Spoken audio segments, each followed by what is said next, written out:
if you're stuck between two choices, if you keep asking God to show you something and all you feel is confusion, or if you're afraid of choosing wrong, this is for you.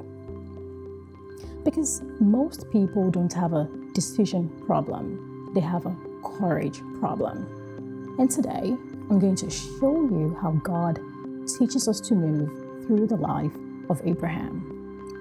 Let's be honest, when you're stuck, it's usually not because you don't know what to do. It's because you're scared of what happens after you choose. You're scared of making the wrong call. You're scared of disappointing someone. You're scared of losing something. You're scared of regret. You're scared of stepping out of your comfort zone. So instead of moving forward, you stay frozen, stuck in the middle. And that in-between place is exhausting. Your mind spirals, your peace disappears, and all your confidence just gets weaker. This is why the Bible calls double-mindedness unstable. Not because God is judging you, but because indecision robs you of the peace He's trying to give you. James 1:5-8 says something powerful. If any of you lacks wisdom, ask God. But when you ask, you must believe and not doubt.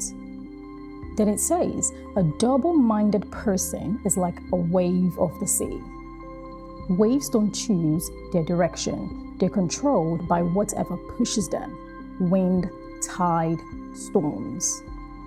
That's what indecision does to your life. When you don't choose, life chooses for you. Fear chooses for you. People choose for you. But God didn't create you to live like a wave.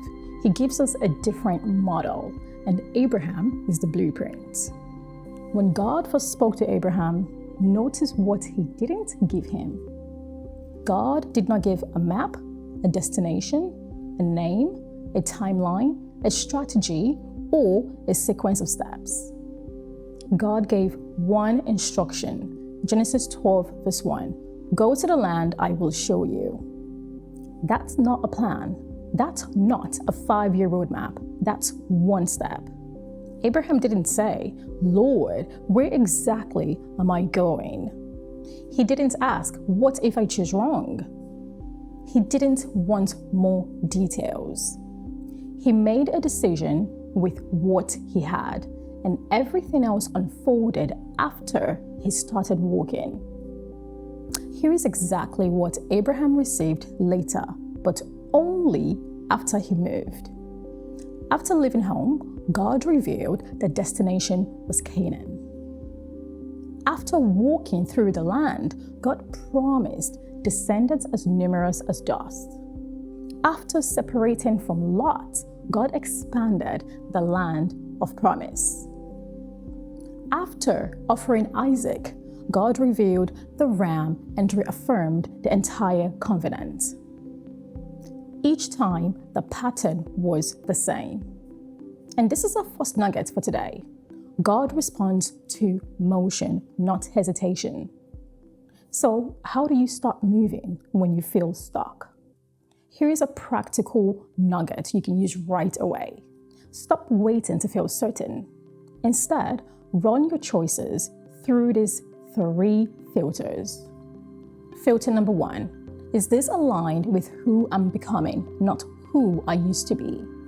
Abraham didn't make decisions based on the old Abraham. He made decisions from the calling that God spoke over him. If your choice keeps you tied to old patterns, old identity, old fears, that's your answer. Filter number 2. Is this producing peace or pressure in my spirit? Be careful. Peace is not comfort. Sometimes the right decision feels scary, but produces peace. And sometimes the wrong decision feels comfortable, but leaves your spirit unsettled. Pay attention to what your soul does, not just your emotions. Filter number 3. Does this require faith or fear of missing out? If the only reason you want to say yes is because you're afraid of missing out on something, that's not wisdom. That's you just panicking. But if the decision requires patience, trust, stepping into something bigger than you, that's often where God is calling you and inviting you to.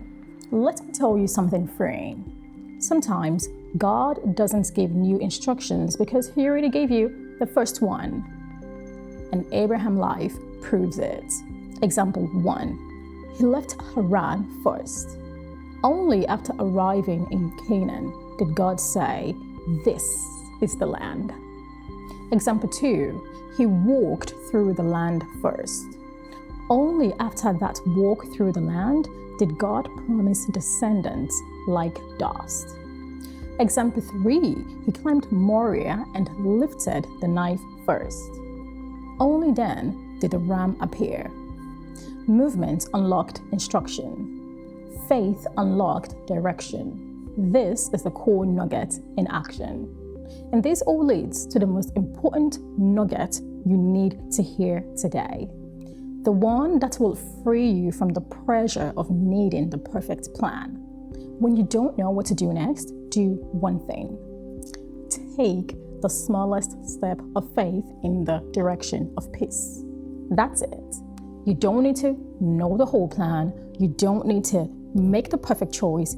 You just have to take the next step. Just one step. That's all Abraham ever got. One step out of his father's house unveiled the promised land. One step into Canaan unlocked the promise of descendants. One step onto the mountain revealed God's provision. The entire journey was activated by simple obedience, not a perfect understanding of everything that was going to happen to him, in the promised land. So if you're stuck today, I want you to hear me. You are not missing information. You're not missing how to make the right decision. What you're missing is movement. Ask yourself, what is one step you already know you need to take? Take that step and God will meet you on the road. Why? Because God meets you on the road, not in the hesitation. Your indecision ends today. If this helped you, please hit the like button and subscribe. And I'd love for you to leave one comment below about one decision you're struggling with right now.